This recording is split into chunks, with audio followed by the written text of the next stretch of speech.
ওয়া আন্নাকুম ইলাইনা লা তুরজাউন।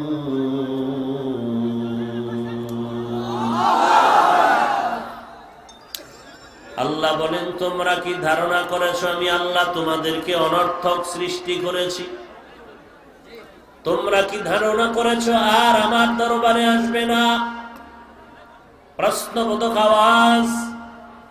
তোমরা কি ধারণা করেছো আমি তোমাদেরকে এমনিতেই সৃষ্টি করেছি? বিশাল সূর্যটা তোমাদের গোলাম। জমিন, এই পৃথিবী নামক গ্রহ থেকে সূর্য 13 লক্ষ গুণ বড়।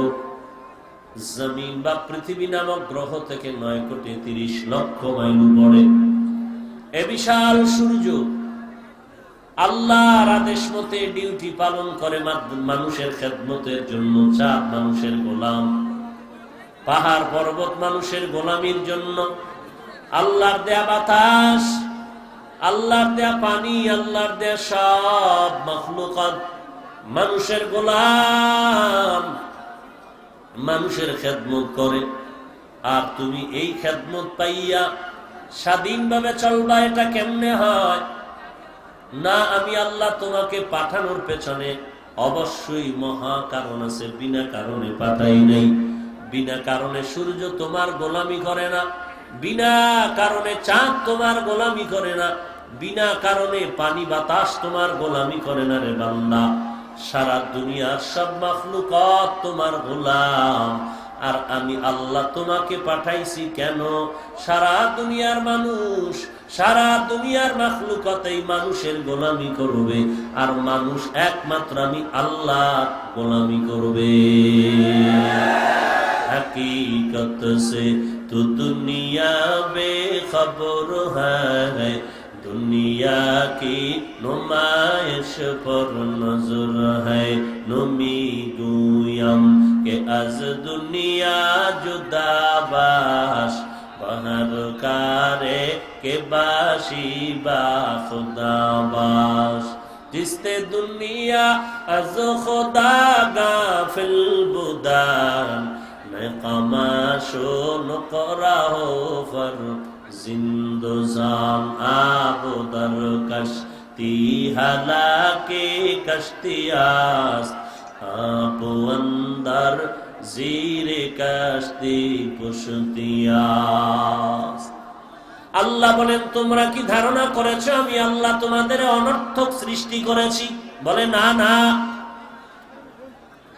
তোমরা কি ধারণা করেছো কখনো আমার দরবারে হাজিরা দিতে হবে না, আসবা না?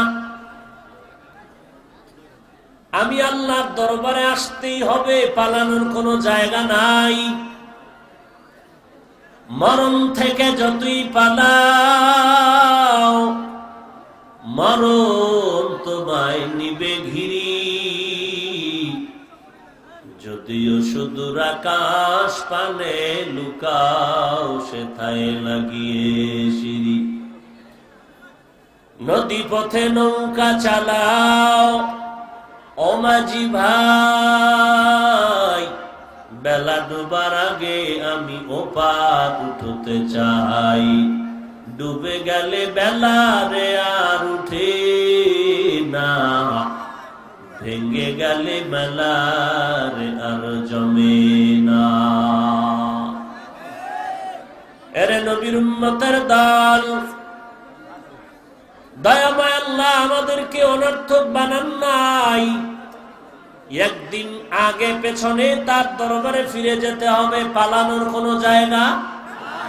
ওয়াত্তাকু ইয়াওমান তুরজাউনা ফীহি ইলাল্লাহ।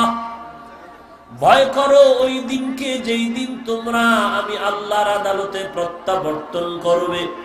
ওয়া আম্মা মান খাফা মাকাম রাব্বিহি ওয়া নাহান নাফসা আনিল হাওয়া ফাইন্নাল জান্নাতা হিয়াল মাওয়া।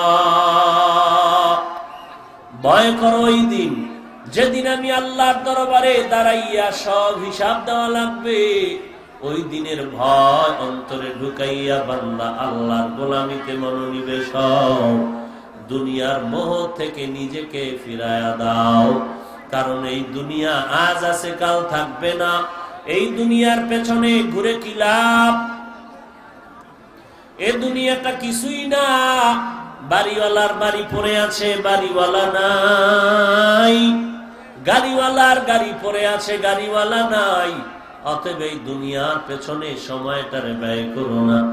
হযরত আলী রাদিয়াল্লাহু তাআলা আনহু নবীজির মুহাব্বতের সাহাবী, তিনি বলেন, ও দয়ার মালিক, সম্মানের চেয়ারে বসার জন্য দুই পুঁজির একটা লাগবে, না হয় সম্মানের চেয়ার পাবে না। হয়তো শিক্ষাগত যোগ্যতা, না হয় সম্পদ, টাকা পয়সা। ও দয়ার আল্লাহ, সম্মান পাওয়ার জন্য দুই পুঁজির এমন একটা পুঁজি আমাদের দিলা, যেটা ইলমে ওহী। আমরা অনেক খুশি, টাকা পয়সা পেয়েও এত খুশি না। তোমার ইলমে ওহী পাওয়ার পরে আমরা এত খুশি। রাজিনা কিসমাতাল জাব্বার ফিনা, লানা ইলমুন ওয়ালিল আ'দাই মালু, ফাইন্নাল মালা ইয়াফনি আন করিবি, وَإِنَّ الْعِلْمَ بَاقٍ لَا يَزَالُ عِلْمِ رَائِعٍ جَازُ كَرْدًا بِحِسَابٍ خَلْقِ رَادًا جَوَابِ بَسَوَابٍ। হযরত আলী আল্লাহর দরবারে শুকর আদায় করেন, হে মালিক, সম্মানের জায়গায় বসার জন্য হয়তো লাগবে ইলম, না হয় টাকা পয়সা। দুনিয়ার মানুষ মানুষের সম্মানের চেয়ার আগায় দেয়, বসে আছে, উঠে কয় বসেন, বলে এই লোকটা বসতে দিলা কেন, চেয়ার ছেড়ে দিলা, বলে এলাকার বড় দানবীর, টাকা পয়সার অভাব নাই। বলে এলেম শিক্ষাগত, বলে শিক্ষিত তেমন না, কিন্তু মসজিদে টাকা দেয়, স্কুলে টাকা দেয়, মাদ্রাসায় টাকা দেয়, গরিবের সহযোগিতা করে, টাকাওয়ালা। টাকার কারণে সম্মানের চেয়ার আগায় দিছে। আর এক টুপিওয়ালা আসার পরে আর চেয়ার ছেড়ে দিল, বসেন হযরত। কে? বলে আমাদের মসজিদের ইমাম। বলে কয় টাকার মালিক? বলে কোনো টাকা নাই। তাহলে সম্মানের চেয়ার কেন আগায় দিলা? বলে তার কাছে যেই সম্পদ আছে, এই সম্পদ আমাদের কাছে নাই। হযরত আলী আল্লাহর দরবারে শুকর আদায় করেন, ইলম পেয়েছি, টাকা পয়সা পাই নাই, আলহামদুলিল্লাহ। কেন? বলে টাকা না পাইয়া খুশি কেন, ইলম পেয়ে খুশি কেন? বলে টাকা আর ইলমের ব্যবধানটা আসমান ও জমিনের ব্যবধান। বলে কারণ কি? বলে টাকাওয়ালার টাকা আজ আছে কাল থাকবে না, আর ইলমওয়ালার ইলম সিনায় ডুববে, কখনো বিদায় হবে না। ইলমে রা'i জাযু কারদান বেহিসাব, খলকে রাদাদান জওয়াবে বাসাওয়াব, হক না দারত দোস্তে খলকা জারেরা, নিস্তে ই খসলত একে দিনদারেরা। আল্লাহ তাআলা বলেন, আমি পরীক্ষা করার জন্য তোমারে পাঠাইছি। কি পরীক্ষা করব? বলে আমি আল্লাহ তোমার ইমানটারে পরীক্ষা করব, মাঝে মাঝে ঝাঁকা দিব, ধাক্কা দিব। হোমিওপ্যাথিক ঔষধ ঝাঁকি দেয়নি। ডাক্তার কয় 10 বার ঝাঁকি দিবা, যত ঝাঁকি তত নেকি পাওয়ার বেড়ে যাবে। কি বাড়বে? পাওয়ার। ইমানওয়ালাদের ইমানটাকে আল্লাহ পরীক্ষা করার জন্য মাঝে মাঝে ঝাঁকি দিবেন, ইমানের পাওয়ার বানানোর জন্য। ওরে মুমিন, তোমার ইমানের পাওয়ার কত? আল্লাহ মাঝে মাঝে মুসিবত দিয়া পরীক্ষা করবেন। এই পরীক্ষায় যদি বান্দা কামিয়াবির দরওয়াজায় পৌঁছতে চাও, একটা পুঁজি লাগবে, যেই পুঁজি না থাকলে পাস করতে পারবা না। ওই পুঁজিটার নাম হলো আল্লাহর দেয়া ধৈর্য। কি? ইয়া আইয়ুহান নাস দুনিয়ার মানব জাতি ভালো করে শুনো, ধৈর্যের দাম কত। ইন্নামা ইউয়াফফাস সাবিরুনা আজরাহুম বিগাইরি হিসাব।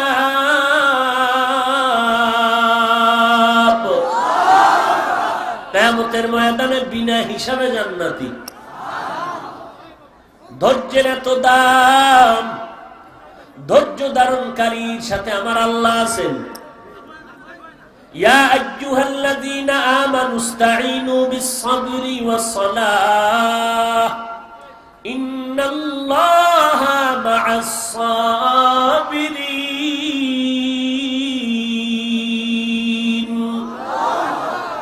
ধৈর্যের মাধ্যমে আল্লাহর কাছে সাহায্য চাও, আল্লাহ ধৈর্য ধারণকারীর সাথে আছেন। আল্লাহর কাছে ধৈর্যের তৌফিক চাও। রব্বানা, ও আমার রব, তুমি আমাকে ধৈর্য ধারণ করার তৌফিক দান করো। আফরিগ আলাইনা সাবরান ওয়া সাব্বিত আকদামানা ওয়ানসুরনা আলাল কওমিল কাফিরিন। বান্দাকে আল্লাহ পরীক্ষা করবেন ভয়ের মাধ্যমে। বেঈমানের পক্ষ থেকে ভয়, নামাজ পড়লে বিপদ, রোজা রাখলে বিপদ, পর্দা করলে বিপদ, নবীর সুন্নাত মানতে গেলে বিপদ। এই বিপদের মধ্যে বান্দা আল্লাহ পরীক্ষা করবেন তোমার ঈমানটা কি পরিমাণ, হালকা নাকি মজবুত। আল্লাহ মাঝে মাঝে ঝাঁকি দিয়া মুমিনের ঈমান পরীক্ষা করে।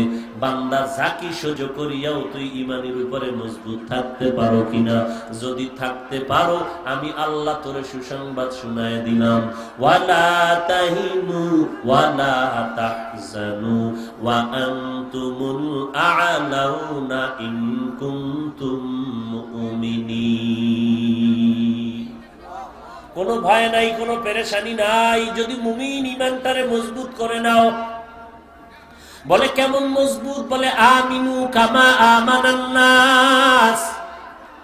সাহাবায়ে কেরামের ঈমানের মতো ঈমান। নবীর সোহবতে সময় কাটাচ্ছেন, খানার চিন্তা নাই, বাড়ির চিন্তা নাই, সন্তানের চিন্তা নাই। নবীজির বড় পাগল সাহাবায়ে কেরাম। আবার রাতের বেলা ঘুমায় না, নামাজে দাঁড়ায়া দাঁড়ায়া আমার আল্লাহর সাথে কথা বলে। ওই সাহাবায়ে কেরামের ঈমানের মতো ঈমানটারে মজবুত করে নাও। সারা দুনিয়াবাসী যদি আমার বিরুদ্ধে চলে যায়, আমার কোনো চিন্তা নাই। দুনিয়ার সব আমার উল্টা হতে পারে, আমার আল্লাহকে উল্টা করা যাবে না। দুনিয়ার আমার সবাই বিরুদ্ধে যেতে পারে, আমার মা, আমার বাবা, আমার ভাই, আমার বোন, আমার উস্তাদ, আমার বন্ধু সব যদি আমার থেকে বেজার হয়, কোনো আফসোস নাই। আমার আল্লাহ যদি আমার উপরে বেজার না হয়, আমার টার্গেট আমার আল্লাহকে খুশি রেখে চলবো। দ্বিতীয় টার্গেট আমার রসুলকে খুশি রেখে চলবো। আর কোন টার্গেট আমার নাই। হয়তো একটু মুসিবত আনবে, পর্দা করলে, পর্দার উপরে চললে আল্লাহ খুশি, মুহাম্মদ নবী খুশি, কিন্তু আমার শ্বশুর শাশুড়ি হয়তো বা বেজার হবে, আমার বন্ধু বেজার হবে, আমার সন্তানেরা বেজার হবে। কিন্তু আল্লাহ যখন খুশি হয়ে যাবেন, একটু ধৈর্য ধারণ করে যদি বান্দা চুপ হইয়া দাঁত কামড়াইয়া চলো, এক সময় দেখবা তোমার মা বাবা, ভাই বোন, শ্বশুর শাশুড়ির মধ্য থেকে ভালো ভালো মাতাওয়ালা তোমার দিকে ঘুরে যাবে।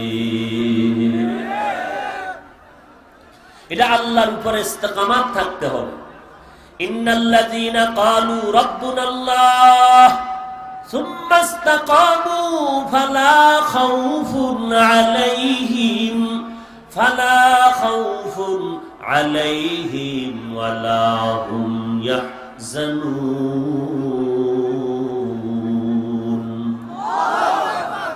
যারা বলবে আমার রব আল্লাহ, এর উপরে মজবুত থাকবে, আমার চলাফেরা, খানা দানা, আমল আখলাক, লেনদেন, লেবাস পোশাক, সর্বক্ষেত্রে আমি গোলামি করবো কার?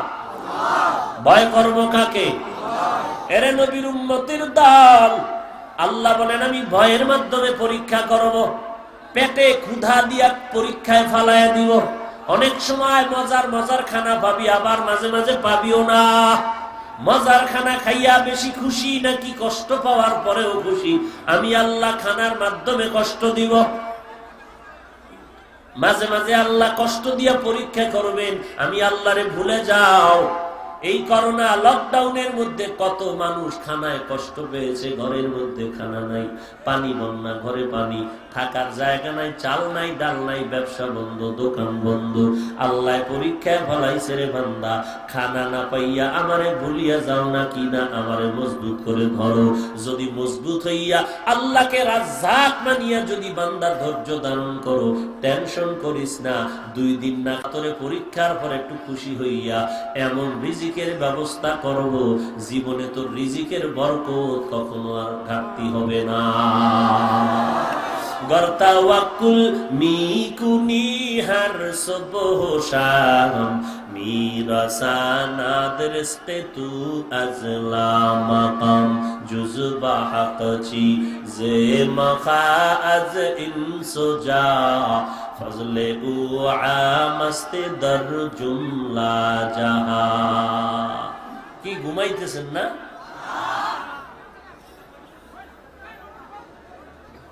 এই যে এখানে চিল্লাচিল, এরা কি বয়ান শুনবে? এভাবে করতে করতে বয়ান শেষ হয়ে যাইব। সম্পদ দিয়ে আবার নিয়ে যাব পরীক্ষা। মাঝে মাঝে টাকা থাকবে, মাঝে মাঝে থাকবে না। কারণ এই টাকার পাগল হইও না। মনে মনে ভাবছো এই টাকা তোমাকে অনেক শান্তি দিবে, না না, আল্লাহ বলেন সাবধান, এই টাকা তোমাকে বাঁচাইতে পারবে না। ইয়াহসাবু আন্না মালাহু আখলাদা কাল্লা লায়ুমবাযান্না ফিল হুতামা। এই মাল নিয়ে বড়াই করিও না। এই সম্পদের বাহাদুর কারুনের ইতিহাস পড়ে দেখো। সম্পদের বাহাদুরি করেছে নমরুদ।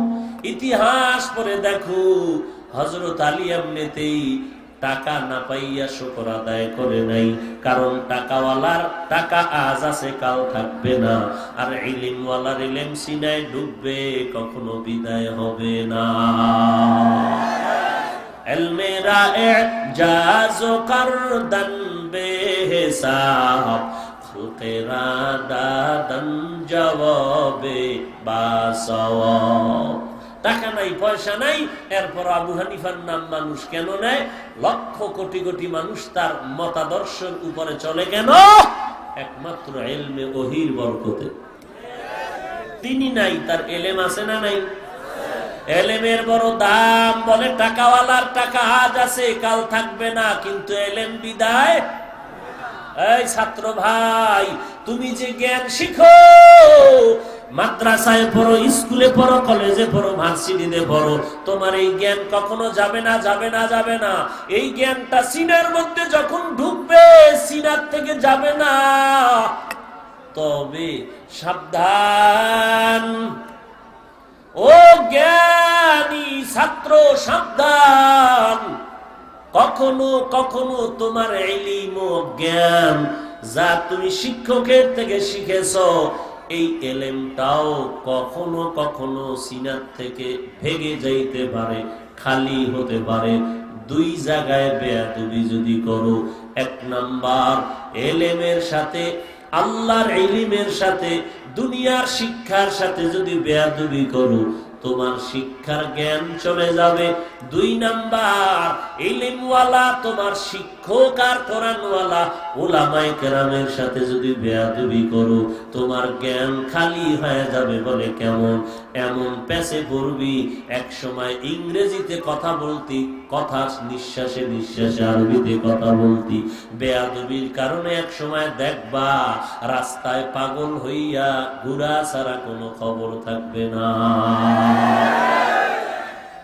মাঝে মাঝে আমি দেখেছি, আপনারা দেখেছেন কিনা জানি না, রাস্তায় পাগল হাঁটে আর ইংরেজিতে কথা বলে। রাস্তার পাগল পাগল, আরবিতে কথা বলে। পাগল কি আবার ইংরেজি কোথাও কোচিং করলো নাকি? বলে না না। তাহলে এই ইংরেজি কেমনে পাগলে কয়? এই পাগলে কেন আরবি বলে? বলে পাগল হইয়া আরবি আর ইংরেজি শিখে নাই। ইংরেজি আর আরবি শিখার পর ওস্তাদের সাথে আর কোরআনওয়ালা আলেমের সাথে ইলমের সাথে বেয়াদবি করার কারণে পাগল হয়েছে। লিকুল্লি শাইইন জিনাতুন ফিল ওয়ারা ওয়া জিনাতুল মারই তামামিল আদাবি আজ খুদা খাহি মে তৌফিকে আদব বেআদব মাহরুম গাশত আজ ফজলেরা। হযরত আলী বলেন, টাকাওয়ালার টাকা আজ আছে কাল থাকবে না, এলেমওয়ালার এলেম সিনায় ডুববে, বিদায় হবে না, তবে মাঝে মাঝে। কথা বলেন না কেন? 2 নাম্বার হযরত আলী বলেন, আমি এলেম পেয়ে খুশি, টাকা পেয়ে খুশি না কেন? বলে টাকাওয়ালার টাকা আজ আছে কাল থাকবে না, গেল 1। 2 নাম্বার, এলেমওয়ালার টাকাওয়ালার যত টাকা বাড়ে তত দুশমন বাড়ে, আর ইলমওয়ালার যত ইলম বাড়ে তত বন্ধু বাড়ে। কথা ঠিক না? টাকাওয়ালার টাকা বাড়ে, দুশমন বাড়ে, ইলমওয়ালার ইলম বাড়ে, তত বন্ধু বাড়ে। টাকাওয়ালার টাকা হয়েছে, এখন একা চলতে পারে না, মামলার উপরে হামলা। মামলার উপরে কি হামলা? একা চলার উপায় নাই, দরজায় তালা লাগাও, কেচি গেটে তালা লাগাও, আমার রুমের দরজায় তালা মারু, আবার বাহিরে নাইট ডিউটি প্রহরী রাখো, সব দিকে আমার সিকিউরিটি গার্ড লাগবে। এই সিকিউরিটি গার্ড দিয়েও জীবন বাঁচে না, এক সময় সিকিউরিটি বডি গার্ড বডির উপরেই মেরে দেয়। কথা ঠিক নি? এরে নবীর উম্মতের দল, টাকাওয়ালার যত টাকা বাড়ে তত দুশমন বাড়ে, আর ইলমওয়ালার যত ইলম বাড়ে তত বন্ধু বাড়ে। হযরত আলী বলেন, আমি এলেম পেয়ে খুশি, টাকা পেয়ে খুশি না। আর আমরা টাকা পেয়ে খুশি। হ্যাঁ, টাকা লাগবে, টাকা ছাড়া চলবো কি করে? আমার আসতে গাড়ি লাগবে, ভাড়া লাগবে, খানার টাকা লাগবে, ছেলে মেয়ের পোশাকের টাকা লাগবে, ঘরের টাকা লাগবে, আমার নিজের চলার টাকা লাগবে, টাকা ছাড়া চলা যাবে না। এই জন্যই তো পয়গম্বর বলেন, লা বা'সা বিল গিনা লিমান ইত্তাকা, লা বা'সা বিল গিনা লিমান ইত্তাকা। টাকার ধনী হলেও ক্ষতি নাই যদি আল্লাহর ভয় নিয়ে তা উপার্জন করো আর ব্যয় করো। উলামায়ে কেরাম টাকা পাইলে ক্ষতির কারণ নাই, কারণে দিয়া কোরআনের মার্কাজ তৈরি হবে, উম্মতের খেদমত হবে। কিন্তু অন্য ইলম ছাড়া বান্দা টাকা পাইলে সিনেমা হল তৈরি হবে, গানের প্যান্ডেল আর যাত্রার মেলা শুরু হবে। কথা ঠিক নেই?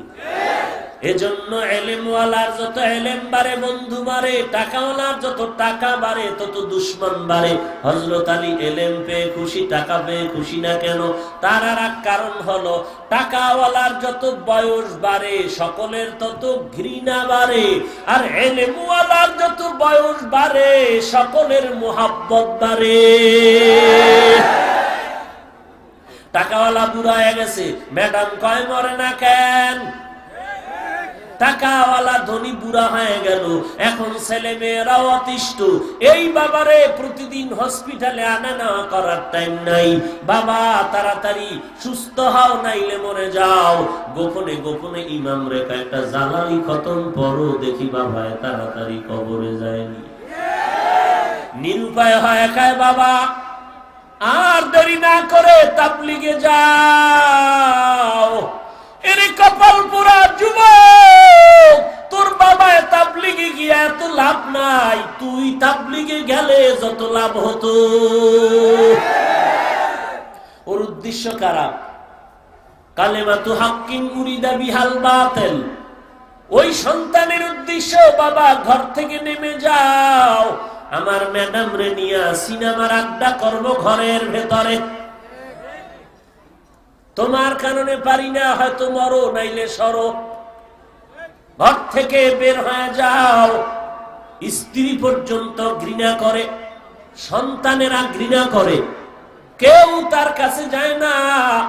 আর ইলমওয়ালা বয়স বেড়েছে, হাটহাজারীর শাইখুল ইসলাম আল্লামা আহমদ শফি রাহিমাহুল্লাহু তাআলা ইলমের কারণে আমার মতো গুনাহগার নিকৃষ্টতম বান্দা না, বড় বড় বড় বড় কোরআনওয়ালা মুহাদ্দিসিনরা লাইনে দাঁড়ায় থাকতেন জুতা টানার জন্য। লিকুল্লি শাইইন জিনাতুন ফিল ওয়ারা ওয়া জিনাতুল মারই তামামিল আদাবি আজ খুদা খা হি মে তৌফিক আদব বে আদব মাহরুম গাশত আজ ফজলে রা। সেই ইলমের মার্কাজ হলো এই মাদ্রাসা। এই মাদ্রাসা হলো সকল দ্বীনি তালিম ও তারবিয়াতের মার্কাজ। মুবাল্লিগ, মুজাহিদ, আলেম, মুফতি, মুহাদ্দিস, মুফাসসির, ইমাম, খতিব, পীর, মাশায়েখ সব তৈরি হওয়ার ফ্যাক্টরির নাম মাদ্রাসা। জন্মগত মানুষটাকে আদর্শ মানুষ বানানোর ফ্যাক্টরির নাম মাদ্রাসা। সারা দুনিয়ার বেঈমানেরা চায় মাদ্রাসা বন্ধ করে দাও, কারণ এই ফ্যাক্টরিতে আগুন লাগলেই মুসলমানের শক্তি দুর্বল হয়ে যাবে। আর মুসলমানের ঐক্য হতে হবে, কোরআনের এই ঝান্ডা উঁচু করে রাখতে হবে, মার্কাজকে সতেজ রাখতে হবে। রাখার জন্য যদি সন্তান দেওয়া লাগে দিব, সময় দেয়া লাগলে দিব, টাকা লাগলেও ইনশাআল্লাহ সাধ্য মতো সহযোগিতা করব। করবেন না? করিয়েন, যখন যেখানে পারেন কম বেশি দিয়েন। আর এই করোনার গজব থেকে বাঁচতে হলে রসুলের একটা তাবিজ আপনাকে গ্রহণ করতে হবে। যত সাদকা করবা আল্লাহ ফেরেশতা দিয়ে তোমাকে হেফাজত করবে। যত দান সদকা করবেন তত মুসিবত থেকে হেফাজতে থাকতে পারবেন। চাইলেই বলে নাই দোকান বন্ধ, ব্যবসা ভালো না। হসপিটালে গেলে টাকা আসে কোথা থেকে? হসপিটাল কয় পুরা টাকা দিবি তারপরে ভর্তি হবে, না হয় হবে না। দেখছেননি ব্যবসা কারে কয়? মইরা যাইতেছে করোনায়, এরপরও ভর্তি হচ্ছে না, টাকা আগে পে করো। এরে নবীরা আশিক উম্মতের দল, ওখানে লক্ষ টাকা দিলা আর 20,000 টাকা দিয়ে যদি একটা খাসি কিনে মাদ্রাসায় সদকা করে দাও, এতিমরা খেয়ে দোয়া করবে। কারণ তোমার আমার আমলে ত্রুটি আছে, কোরআনওয়ালা ছাত্রদের তো কোনো ত্রুটি নাই। ওদের জন্য পিপিলিকা দোয়া করে, মাছ দোয়া করে, সমস্ত মাখলুকতেরা দোয়া করে। রাত্র 10টার আগে ঘুমায় না, আবার ফজরের আগে উঠিয়া, আজানের আগে উঠিয়া ঠান্ডা পানি দিয়া ওযু বানায়া আবার আল্লাহর দরবারে দাঁড়ায় যায়, আবার কোরআন তেলাওয়াতে মশগুল হয়ে যায়। এরা যখন দোয়া করবে আল্লাহ দোয়া খালি ফিরাবে না। এরে বান্দা, আল্লাহর পরীক্ষা সম্পদের ঘাটতি দিয়া পরীক্ষা করবেন, জীবনটা দিয়া নিয়ে যাবেন। জীবন দিয়া আপনারটা নিবেন না, হয়তো আপনার সামনে আপনার সন্তানেরটা নিয়ে যাবেন। ওই নেওয়াটাই আপনার বড় ব্যথা। আল্লাহ ধৈর্য ধারণ করবি তো এর থেকে ভালো নিয়ামত আমি দান করব। ধৈর্য ধারণ করো, আমি আল্লাহ তোমাকে ফল ফসলের ঘাটতির মাধ্যমে পরীক্ষায় ফলায় দিব। মাঝে মাঝে গাছে ফল বেশি হবে, আবার কম হবে, পরীক্ষা করে দেখবো। বেশি পাইয়া শুকর আদায় করো, আর কম পাইয়া গাদ্দারি করো কিনা, নিমক হারামি করো কিনা। আমি আল্লাহ তোমাকে পরীক্ষায় ফলায় রাখছি। যদি পাশ করতে চাও ধৈর্য ছাড়া পারবা না। কেমন ধৈর্য? আইয়ুব আলাইহিস সালামের মতো ধৈর্য। কেমন ধৈর্য?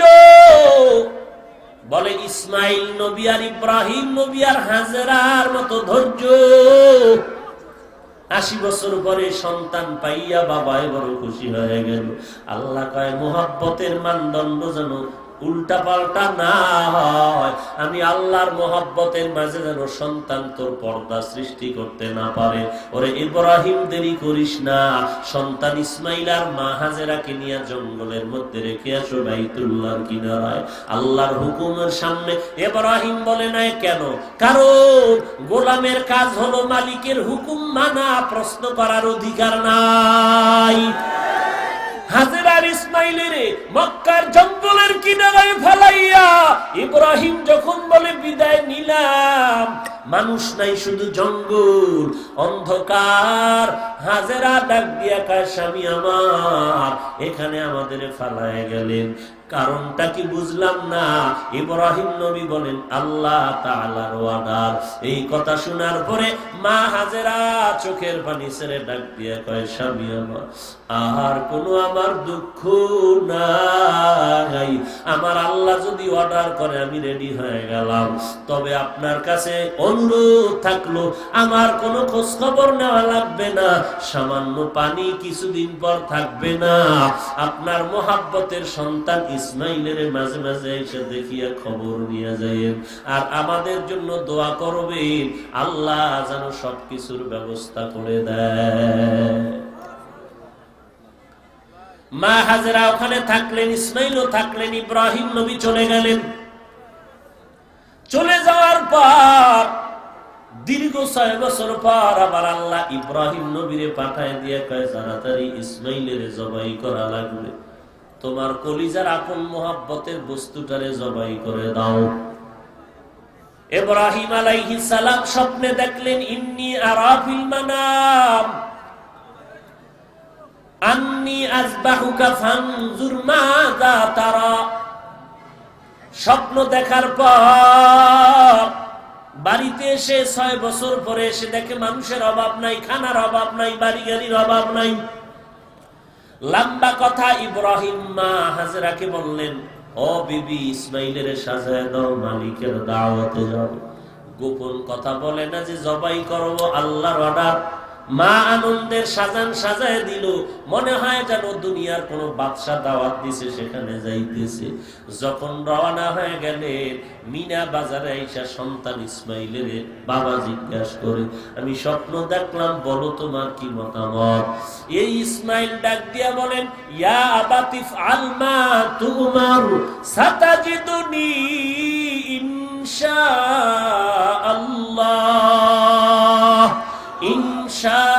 ইনশাআল্লাহু মিনাস সাবিরিন। আব্বাজান খুব দ্রুত আল্লাহর আদেশ পালন করেন, ধৈর্য ধারণকারীদের মধ্যেই আমাকে পাবেন। তবে আব্বাজান তাড়াতাড়ি আমার কাজ শেষ করেন। তবে যদি এই কথাটা বাড়িতে বসে বলতেন, আমি আমার কলিজার মায়ের থেকে একটু বিদায়ের সালাম দিয়ে আসতাম। কারণ আমার মা আমাকে 6টা বছর পর্যন্ত কত কষ্ট করে লালন পালন করেছে। আপনি তো খবর নিতে আসেন নাই।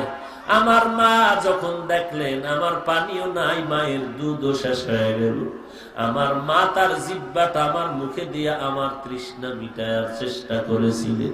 এত কষ্ট করে মা আমারে বড় বানাইছেন, ওই মা যদি আমাকে না দেখে পাগলনির মতো চিল্লায়া মরে যাবে। আব্বাজান বাড়িতে বসে বলেন নাই, দুঃখ নাই।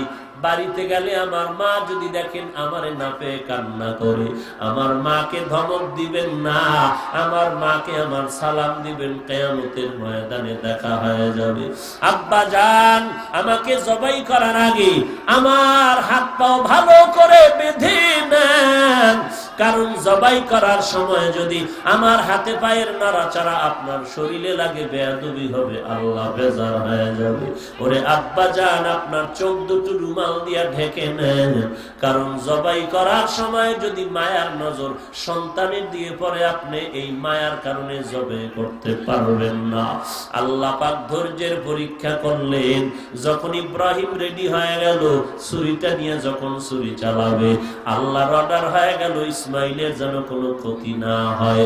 এইভাবে আল্লাহ পাক দেখলেন বান্দার ঈমানের হালাত, যখন রেডি হয়ে গেলেন ইব্রাহিম, রক্ত হাতে না আসা পর্যন্ত ইসমাইলের আর ছাড়া হবে না।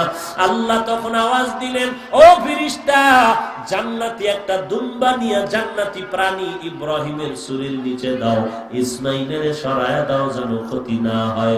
আল্লাহ বলেন, ও ইব্রাহিম, কোনো ভয় নাই, আমি আল্লাহ তোমারে পাশ করায় দিলাম। আমি সন্তানের জবাই চাই নাই, আমি চেয়েছি ধৈর্যের পরীক্ষা। আমি ধৈর্যের পরীক্ষা চেয়েছি, পাশ করে ফেলেছো। ইয়া আইয়ুহাল্লাযীনা আমানুসবিরু ওয়া সাবিরু ওয়া রাবিতু ওয়াত্তাকুল্লাহা লাআল্লাকুম তুফলিহুন। ও বান্দা, ধৈর্য ধারণ করো। জমানার বড় একজন কুতুবুল আলম জুনায়েদ বাগদাদী রহমাতুল্লাহ আলাইহি, জমানার একজন বড় কুতুবুল আলম শায়েখ শিবলি রহমাতুল্লাহ আলাইহি রাস্তা দিয়ে চলতেছেন, গাছের ছায়ার নিচে আশ্রয় নিলেন। হঠাৎ করে গাছ কথা বলা শুরু করলো। কে কথা বলে? এই আস্তে কোন কেন? কে কথা বলে? এইবার কাফের কইবেন না আমারে, বলবেন গাছে কেমনে কথা কয়?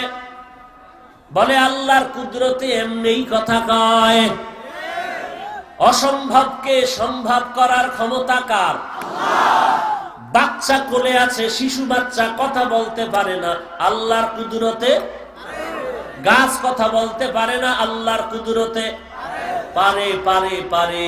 এরে বান্দা, জমিন চলতে পারে না, আল্লাহর কুদরতে চলতে পারে। এরে নবীর আশিক, বান্দা আজ হাঁটতেছে চলতেছে, জমিনটা বান্দার জন্য খাটো হয়ে যেতে পারে। অসম্ভবকে সম্ভব ক্ষমা করার ক্ষমতা আমার আল্লাহর। বিশ্বাস করলে ঈমানদার, অবিশ্বাস করলে তাজা বেঈমান। এরে নবীর উম্মত, আল্লাহর কুদরতি ক্ষমতায় অসম্ভব সম্ভব হয়ে যায়। এটা যারা বুঝে না তারাই তো আল্লাহওয়ালার বিরোধিতা করে। তারা কি করে? আউলিয়া কেরামের বিরোধিতা করে, পীর মাশায়েখ উলামায়ে আহলে হকের বিরোধিতা করে, বলে না মানি না। এটা কেমনে হয়? এরা আউলিয়া কেরামের কারামত বিশ্বাস করে না। কেন? এদের কাছে মারেফতের ইলম নাই। এরে নবীর উম্মতের দল, আমার মুহাব্বতের নবীর উম্মত, আল্লাহর কুদরতে শিবলির সাথে গাছ কথা বলে। কি কয়? গাছ কয়, রে শিবলি, জীবনটা যদি চূড়ান্ত কামিয়াবির দরওয়াজায় নিতে চাও, তাহলে আমি গাছের মধ্যে যে আদর্শ আছে, ওই আদর্শ তোমার মধ্যে তুমি ঢুকায় নাও। শিবলি রহমাতুল্লাহ আলাইহি ভাবলেন, এই গাছ, তোর মধ্যে এমন কি আদর্শ আছে যেটা আমি গ্রহণ করলে আমার জীবনটা ধন্য হয়ে যাবে? গাছ ডাক দিয়া বলে, রে শিবলি, তাকায় দেখ, আমি গাছের পুরো বডির মধ্যে ক্ষত বিক্ষত কত আছো। হুদা কাম নাই, একটা ঢিল মারে, একটা লাঠি দিয়া বাড়ি দেয়, চামড়া টেনে নিয়ে আসে। আমি গাছের উপরে আঘাতের উপরে আঘাত, আমি কাউকে কিচ্ছু বলি না, কাউকে কিছু।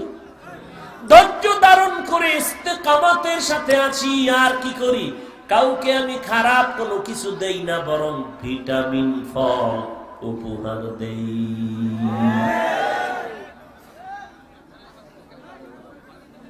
শিবলি বলেন, তোমার এই চমৎকার গুণটা আমি নিয়ে গেলাম, ধৈর্যের সবক পাইলাম, ইস্তেকামতের সবক পেলাম। তবে গাছ, তোমার কাছে প্রশ্ন, তোমার মধ্যে এত সুন্দর আদর্শ থাকার পর বলো, তোমারে আগুনের মধ্যে জ্বালানো হয় কেন? এই ইবলিস ঢুকছে মানে ভাইরা আমার, ও গাছ, তোমার মধ্যে এত সুন্দর গুণ থাকার পরেও তোমার আগুনে জ্বালায় কেন? গাছ বলে, আমার ভিতরে জন্মগত একটা বদ অভ্যাস আছে। ওই বদভ্যাসের কারণে আমার আগুনে জ্বালায়া বিচার করা হয়। বলে কি? বলে এটা কিবির, অহংকার। বলে কি অহংকার? বলে আমি জন্ম থেকেই উঁচু হইয়া উপরে যেতে চাই, নিচু হতে চাই না। বিনয়ী ভাব আমার মধ্যে নাই। আল্লাহ জোর করে আমারে ফল দিয়া বিনয়ী বানায়, কিন্তু আমার জন্মগত ভাবে আমি উঁচু হতে চাই, পর্দা থাকলে সিরে উপরে যেতে চাই। এই অহংকার দমনের জন্য আমার শাস্তি হলো আগুনে জ্বালানো। শিবলি বলেন আর একটা সবক পাইলাম, অহংকারী ভাব অন্তরে নেওয়া যাবে না, কিবির থেকে হেফাজতে থাকতে হবে। এরে নবীর উম্মতের দল, আজকে অহংকার আমার অন্তরে থাকার কারণে আমি নিজের বড় মনে করি, অন্যের ভালো মেনে নিতে পারি না। অন্যের গুণটাকে আমি মেনে নিতে পারি না, অন্যের ভালো মেনে নিতে পারি না, অন্যের যোগ্যতাটাকে আমি বরদাস্ত করতে পারি না, অন্যের সুনামটাকে আমি মেনে নিতে পারি না, অন্যের কল্যাণকর দিকটাকে আমি সহ্য করে নিতে পারি না। এই হাসাদ আর অহংকারীর কারণে আজ আমাদের ঘরে ঘরে দ্বন্দ্ব, মুমিনে মুমিনে দ্বন্দ্ব। অথচ সব মুমিন এক হইয়া দ্বন্দ্ব করবে বেঈমানের মোকাবেলায়, কিন্তু আজ মুমিনেরা মুমিন বেঈমানের চিন্তা বাদ দিয়া এক মুমিন 24 ঘন্টা ফিকির করে আর একটা মুমিনের কেমন করে বেইজ্জতি করে নিচে নামানো যায়। নিজে দোয়া করে আল্লাহ অমুকের নিচে নামাও, আর বন্ধু বান্ধবের লাগায় দিছে ফেসবুকে খালি বাজ দাও। আসেনি? ফেসবুকে খালি গালি দাও, তাবলীগের গালি দাও, চরমনাইরে গালি দাও, কওমিওয়ালাদের গালি দাও, দেওবন্দিরে গালি দাও। তোমাদের গালিতে আর কি হবে? তোমার গালিতে চরমনাইয়ের ক্ষতি হবে না। এ ফেসবুকওয়ালা বন্ধু, তোমার গালাগালি আর অপপ্রচারের দ্বারা কওমির কোনো ক্ষতি হবে না, দেওবন্দীদের ক্ষতি হবে না, বরং ক্ষতি হবে তোমার, উপকার হবে গালি যাদের দাও তাদের। এটা তো নতুন কিছু না, ওই জাকি আগের থেকে আইছে। আবু জাহিল্লা মক্কায় ঘুরে আর কয় মোহাম্মদের কাছে কেউ যাবি না, পাগল হয়ে গেছে। মানুষে কয় এমনি নাচনেওয়ালা বুড়ি, আরো যদি ঢোলের বাড়ি, নিষেধ করলি কেন? যেতেই হবে। যায় আর নবীর চেহারা দেখে মুসলমান হয়ে যায়। যত বাধা দেয় কওমিতে যাবা না, যত বাধা দেয় হাফিজুর রহমানের ওয়াজে যাবা না। কেন কেন? গায়ে একটু দেখতে হবে, দেখতে গিয়েই বান্দার দিলটা আল্লাহ ঘুরায় দেয়। কলবের মালিককে, কলবের মালিককে। তো কলবের মধ্যে কারো প্রতি কারো মোহাব্বত তৈরি কে করে দিচ্ছেন? আল্লাহ করে দিছে। তুমি আল্লাহরে নিয়ে কিছু করো না। আর ওই মোহাব্বত আল্লাহ করে দিবেন তখন বান্দা আল্লাহর হইয়া চলবে। যখন মান কানা লিল্লাহ কানাল্লাহু লাহ, যে আল্লাহর হবে গোটা জগৎ তার পায়ের নিচে যাবে। আল্লাহ আমাদের বুঝার তৌফিক দান করে। এরে যুবক,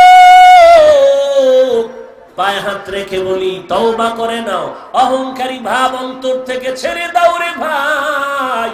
অহংকারী নমরুদ, ফেরাউন, খবর আছে? ফেরাউনের লাশ কই? জমিনের নিচে। কেমন ঘৃণিত, টাকা পয়সা ক্ষমতার অভাব ছিল না, অথচ ফেরাউনের পরিণাম ফল মাটি গ্রহণ করে নাই, মশামাছি গ্রহণ করে না। ওই ফেরাউনের নাম সারা দুনিয়ার বেঈমানের মধ্যে কোন বাড়িতে একজন পাবেন নাকি মিস্টার ফেরাউন? মুসলমানের মধ্যে আছে? দেখো ওই ফেরাউনের নাম কেউ শুনতে চায় না। কাউকে যদি বলি ভাই 1 লাখ টাকা দিব মাসে, নাম রাখবে মিস্টার ফেরাউন, রাজি হবে বেঈমান? আপনারা হবেননি? বাঙালি মাঝে মাঝে হতেও পারে, কারণ 1 লাখ টাকা তো কম না, লোভে পাপ হতেও কেন পারে? একটা সন্ত্রাসের লোভে যেই মুসলমান মসজিদে ঢুকার পরে আবার দুর্গা পূজায় যাইয়া সন্ত্রাস খায়, এই লোভী মুসলমান কি না করতে পারে? মুসলমানও তলে তলে কইব ঠিক আছে আমার নাম ফেরাউন, 1 লাখ টাকা দিও। বাঙালি না, ইমামের পিছনে নামাজ পড়ে, বাইরে গিয়ে ইমামরে গালি দেয়। ঠিক না? চায়ের দোকানে বিসমিল্লাহ সারা বাস দিচ্ছে, ফট করে ইমামের সাথে দেখা, আসসালামু আলাইকুম হুজুর, ভালো আছেন, দোয়া করেন, বিপদে আছি। এই তো বাঙালির অভ্যাস। আল্লাহ হেদায়েত দান করুন। ওই ফেরাউনের নাম কেউ পছন্দ করে না, অথচ ও যুবক, পর্দার আড়ালের মা, একটু বালিশে মাথা লাগাইয়া গবেষণা করো। ওই বেঈমান ফেরাউনের ঘরে তার স্ত্রীর নাম কি? কি নাম? তার জীবনটা কত ধন্য। যেই ফেরাউন চিরন্তন জাহান্নামী, তার ঘরের স্ত্রী এত দামি হয়েছে। মায়ার নবী মেরাজে যাইতেছেন আর বলেন, জিব্রাইল বেহেশতের ঘেরান কোথায় পাইল? জিব্রাইল বলে, ফেরাউনের স্ত্রী আসিয়ার কবর থেকে বেহেশতের ঘেরান। কিয়ামতের ময়দানে এই আসিয়ার সাথে আপনার সাথে বিবাহের ব্যবস্থা হবে। এর পর্দার আড়ালের মা আসিয়া ফেরাউনের ঘরে থাকিয়া হাসরের ময়দানের নবীর স্ত্রী হওয়ার যোগ্যতা অর্জন করে ফেলল। এর আম্মা জান, তোমার স্বামী তো ফেরাউনের মতো খারাপ না। তুমি নামাজ পড়লে তোমার স্বামী তোমারে বাধা দেয় না, পর্দা করলে স্বামী বাধা দেয় না। বরং তোমার স্বামী যত খারাপ হোক না কেন, স্ত্রী যদি নামাজ পড়ে, কোরআন পড়ে, পর্দা করে, ওই স্বামী দিলে দিলে খুশি হয়, কয় হুজুর, আমি যদিও খারাপ, তবে আমার ঘরের স্ত্রী বড় আল্লাহওয়ালা। এরে যুবক, আল্লাহর গোলাম, সাহাবায়ে কেরামের আদর্শ মতো চলো। তোমার আমার মতো যুবক স্কুল কলেজে পড়ে নামাজ ছাড়ে না, তোমার বিবেকরে জিজ্ঞাসা করো, তুমি কেন পারো না? তোমার আমার মতো যুবক র‍্যাব, আর্মি, পুলিশ, বিডিআরের চাকরি করে নামাজ ছাড়ে না, বলো তুমি কেন পারো না? একটু চিন্তা করে বালিশে মাথা লাগাও, ঘুমের ঘরেও কিন্তু মরণ আসতে পারে। আল্লাহর কাছে কি জবাব দিবা? এ যুবক, তোমার আমার মতো যুবক ড্রাইভারি করে নামাজ ছাড়ে না, তুমি কেন পারবা না? তোমার আমার মতো যুবক ব্যবসা করে, চাকরি করে, নামাজ বাদ দেয় না, তুমি কেন পারবা না? আল্লাহর কাছে তওবা করো, হে আল্লাহ, আমার মতো গুনাহগার জমিনে কেউ নাই, আমি তওবা করে নিতেছি রে আল্লাহ, আজকে থেকে আর নামাজ ছাড়বো না, বেপরদায় চলবো না, মা বাবাকে কষ্ট দিব না, আলেম ওলামাদের বিরোধিতা করব না, আমার জবান, আমার অন্তর, আমার চোখ, আমার হাত, এ দিয়ে আমি গুনাহ করব না, মোবাইলের পেছনে অপচয় সময় কাটাইয়া আল্লাহকে বেজার করব না, নবীর সুন্নতের বিপরীত চলব না, দেশের বিরুদ্ধে ষড়যন্ত্র করব না, জাতির বিরুদ্ধে ষড়যন্ত্র করব না। হে আল্লাহ, তুমি আমাকে তওবা করার তৌফিক দান করে দাও। আয় আল্লাহ, আমাদের তওবার উপরে মজবুত হয়ে চলার তৌফিক দান করো। আমিন। আলহামদুলিল্লাহি রাব্বিল আলামিন, والصلاة والسلام على سيد الأنبياء والمرسلين وعليهم ونعوذ بك من شرورهم. اللهم اجعلني في عيني صغيرا وفي أعين الناس كبيرا. اللهم إنا نعوذ بك من البرص والجنون والجذام ومن سيء الأسقام. আয় আল্লাহ, সারা দুনিয়াবাসীকে করোনা মহামারী থেকে মুক্তি দান করেন। আমাদের বাঙালি মুসলমান বাংলাদেশীদের এই মহামারী থেকে মুক্তি দান করেন।